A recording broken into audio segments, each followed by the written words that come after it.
मुझसे शादी करना तुमको महंगा पड़ेगा। मुझसे पंगा लेना तुमको महंगा पड़ेगा। वहाँ जाना आपको महंगा पड़ेगा।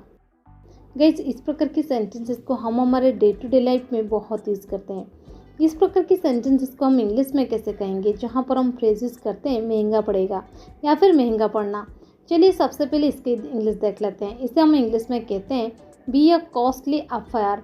B a costly affair. चलिए इसका कंप्लीट स्ट्रक्चर देख लेते हैं।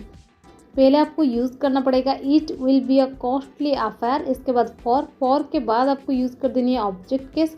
ऑब्जेक्ट केस के बाद आपको यूज़ कर देनी है टू के बाद वर्ब की फर्स्ट फॉर्म और लास्ट में अदर वर्ड्स। चलिए कुछ एग्जांपल्स लेते हैं ताकि आपको ये स्ट्रक्चर और भी अच्छे से क्लियर हो जाए। घर छोड़ना आपको महंगा पड़ेगा। It will be a costly affair for you to leave home. It will be a costly affair for you to leave home. वहाँ जाना आपको महंगा पड़ेगा।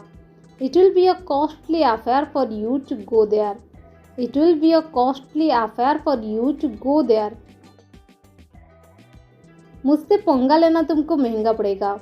It will be a costly affair for you to mess with me. It will be a costly affair for you to mess with me. पढ़ाई बीच में छोड़ना हम लोग को महंगा पड़ेगा। It will be a costly affair for us to leave the study in the middle. It will be a costly affair for us to leave the study in the middle. मुझसे पंगा लेना तुमको महंगा पड़ेगा। It will be a costly affair for you to mess with me.